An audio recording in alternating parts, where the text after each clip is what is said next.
enough light. So anyway, I just thought, no, I'm just going to enjoy talking to people that have them. And that, you know, because I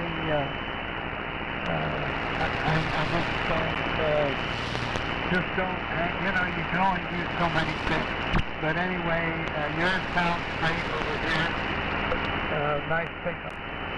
So, yeah, I was listening to you guys talk about various things, and it was very interesting when you went over and fixed all that stuff to that guy, especially that bad engineer thing. And, you know, I kind of wondered, because I know one of the KW1, I guess it actually belonged to Colin, Art, and ended up South Johnson that. And so now I think it might have had something to do with I didn't know when it was Colin's engineer that went over to Johnson. So that's another thing. Anyway, I'm just sitting here having breakfast. I gotta go someplace, but let me see it over there to look. Nice to meet you. I hope you're talking to me okay. And I'm running about 250 watt carrier, and we're right around a 4 watt pickup with power. KW6 Tango, this is KJ7NW. Over.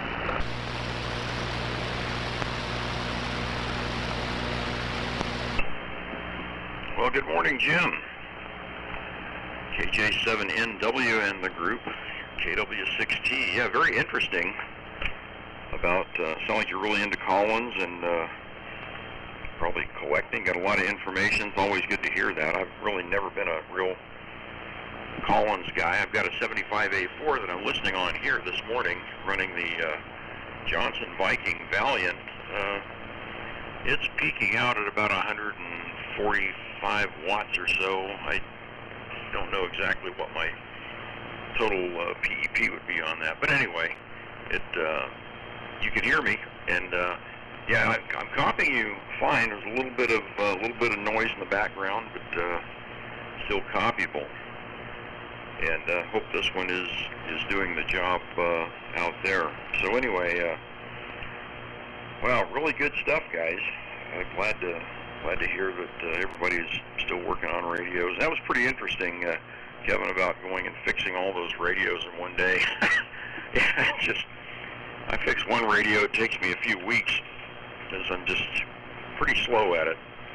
Still have to really go through a schematic, and go through the system, see how it's configured, do the stages, and oh my gosh. But with you certainly on the test equipment, I've been buying some stuff lately. It's not like Agilent gear or anything like that. This is mainly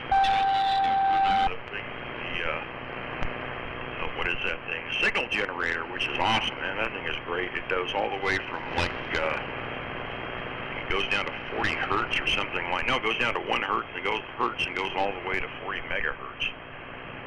So it's great for lining up the receiver and the transmitter in the morning and getting everything on frequency and a little. Recently bought one of those Matrix LCR meters. Kind of interesting. It's nice to be able to check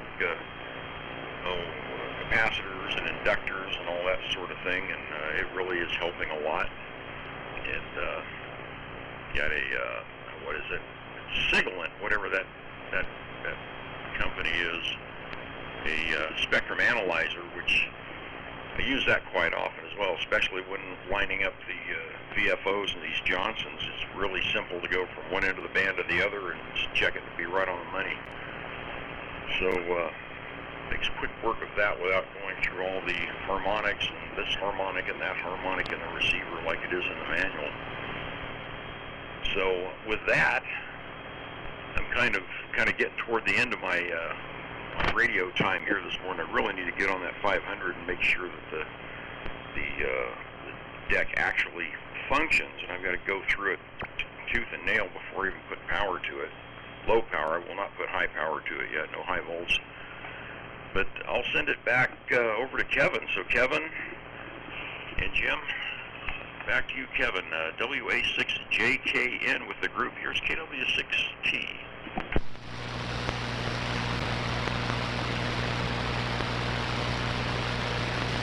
Okay, very good. Yeah, that's the fun part of your day is going to be in there. Get in there and find out what's going on.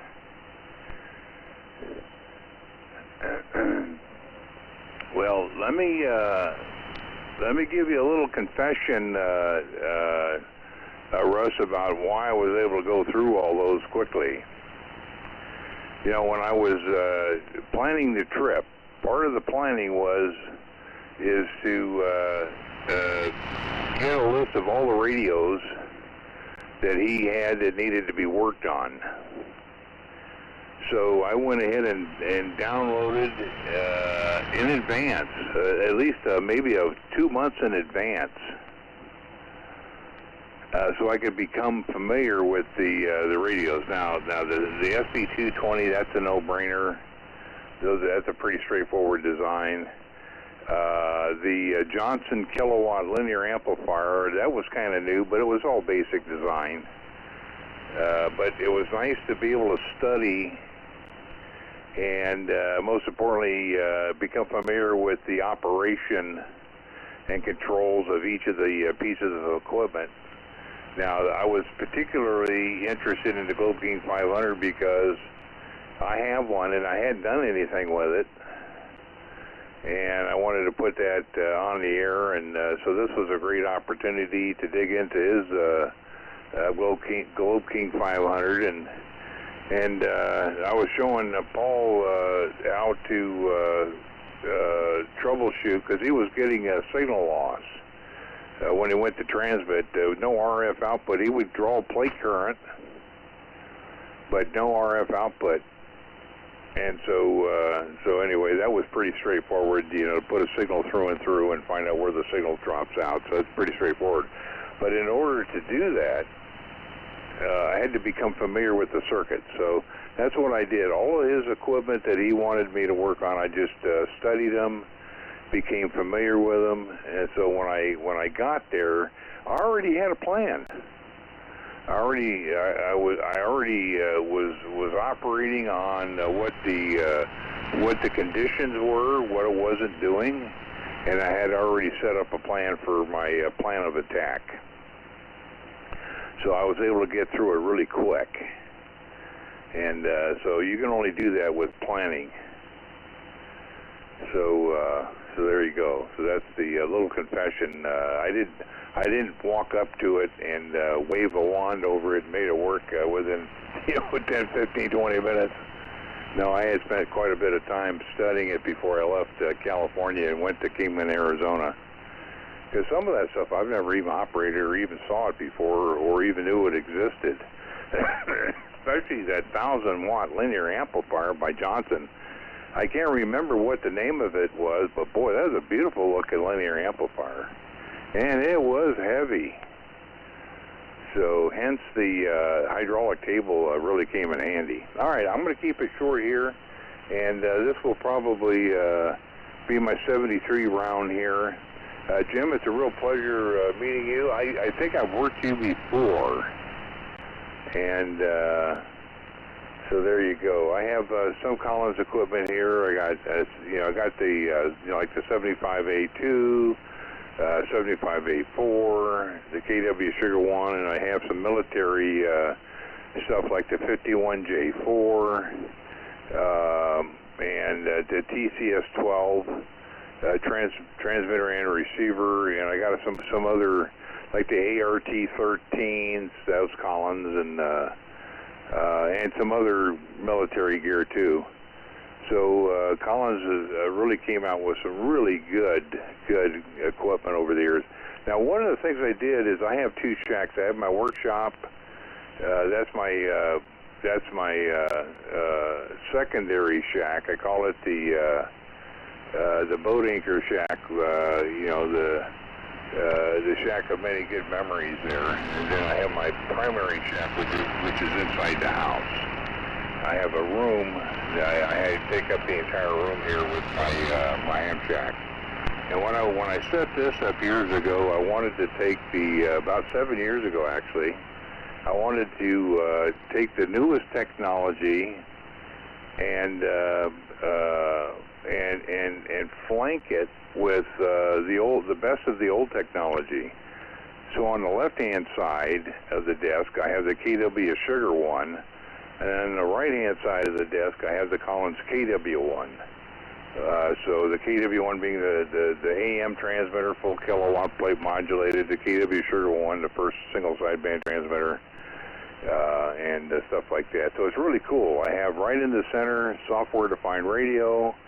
To the left of that, I have the Mercury Lux amplifier, which is the LD-MOS devices, and these the technology on the LD-MOS devices are just phenomenal. I won't get into it here, but boy, I could talk a lot about that. The KM3KM has done a really good job in designing this amplifier. It's pretty rugged. I've had it for 2 years, and I run it on AM primarily.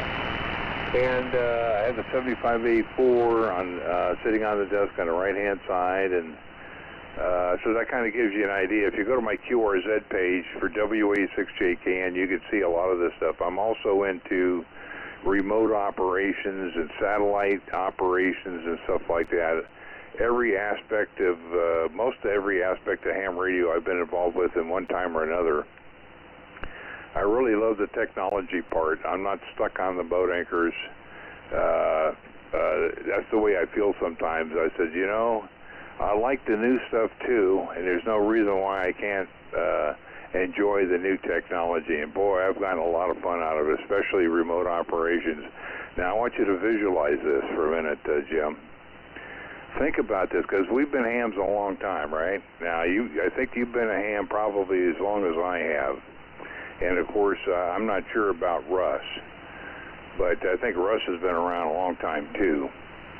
But can you imagine driving down a highway at full speed, and you're using your iPhone, connecting via the cell tower, and through a simple application on your phone, you can communicate back to your radio and to your satellite controller, and you can work people through the satellites as the satellites are doing the flybys on low orbits, and I'm traveling down the freeway.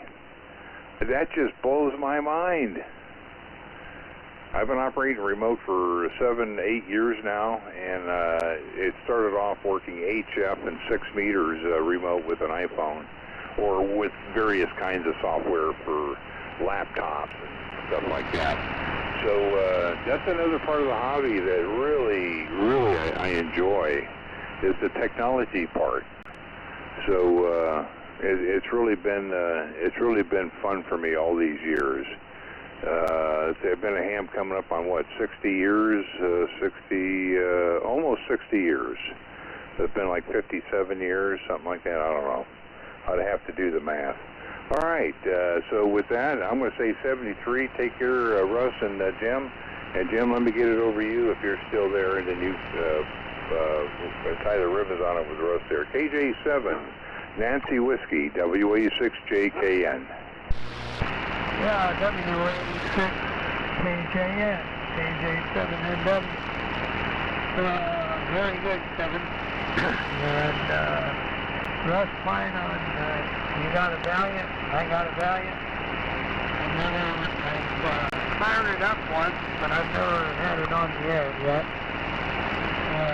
Actually, my AM transmitter that I have to get working is my 34.3. And that was my first call experience.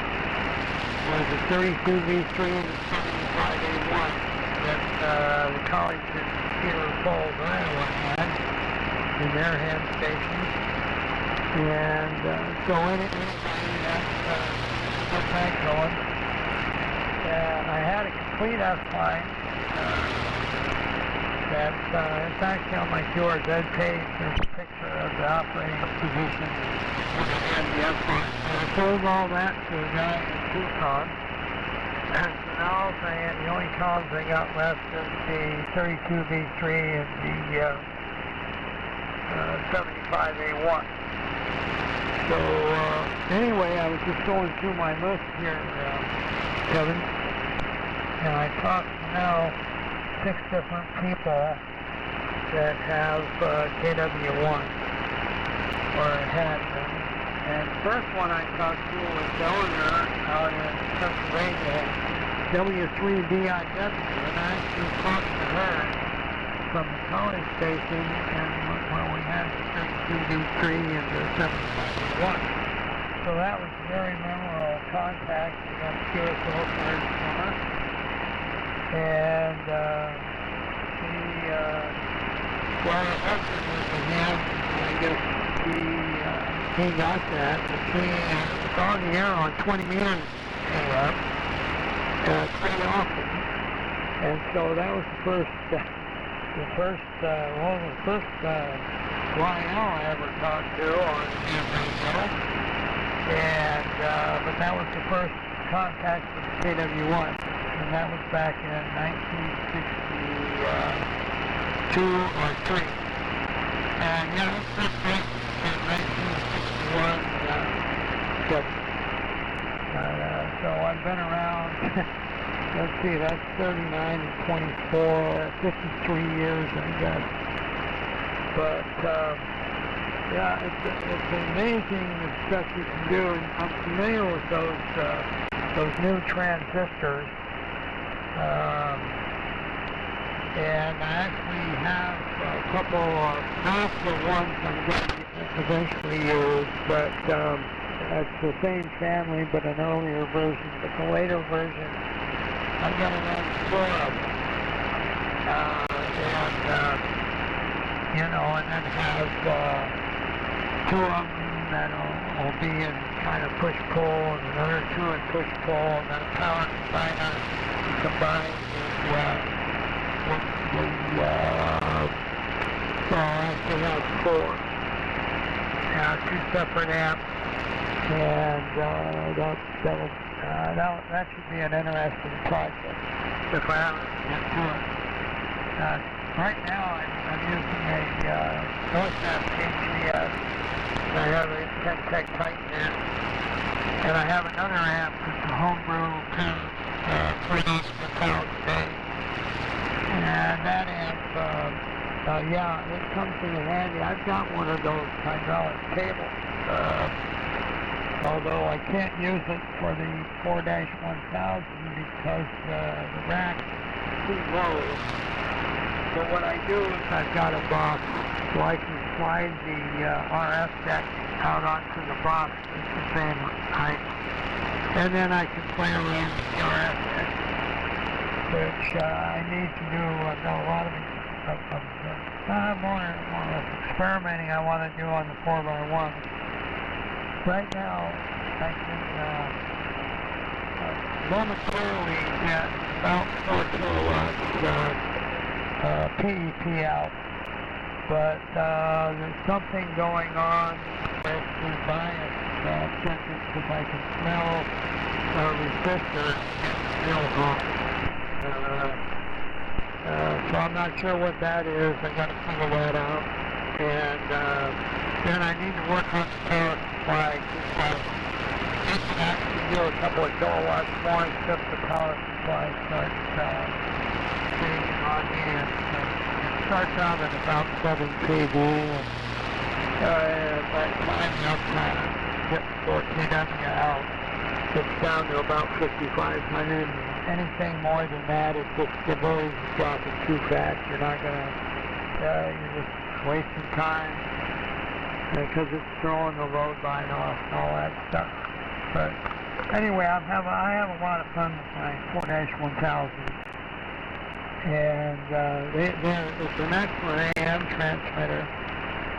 I can run the legal limit at that power level. The thing is totally in Class A. There's no change in plate current at all on AM. And the people just I really get great support with that transmitter. the type right now is doing about 250 watts out. So anyway, that's kind of what I've been up to. But I really enjoy, the KW1, and I think you were mentioning something like there's like 5 different generations of that. And I kind of can believe that. I think that was something where they kind of build on them one or two at a time. They weren't just pushing them down the assembly line. They were out there.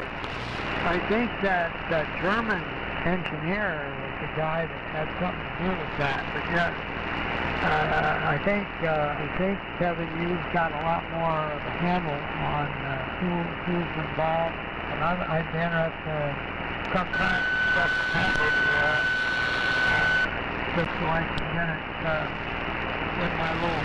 I got a book just for the KW1s. I got a notebook. I got pictures, and one of the guys I was friends with, and he didn't have one. I don't think he had friends with me. He lived out in Southern California, W6 VSS. And then later he became K628. And he was a big DXer, and I knew him at the time I was working for Swan, and he came by, and I met him because I was the guy that tested the power amp for Swan, and we were doing 5 of them that he borrowed from Swan content. And Herb Johnson, owner of Swan at the time, he was all for that, I guess. Anyway, Dale was a great guy, and definitely was not afraid to spend money to try and bring those So anyway, I'll say something for you, and I hope to run into both of you guys later. And that's mine on your And Kevin, you're thinking of the Thunderbolt is what the name of that desktop Johnson kilowatt linear was. It was called the Thunderbolt, I think. So that had, I think, a pair of 4250s or 4400s. I'm sure you know what matters. But I'll tell you a radio that I would like to own, but I never will, would be a Johnson 500. I just always thought that was a pretty nice radio, for somebody that just wasn't ready to go all the way to a KW. 7-3s, guys. Nice talking to you. I gotta get going too.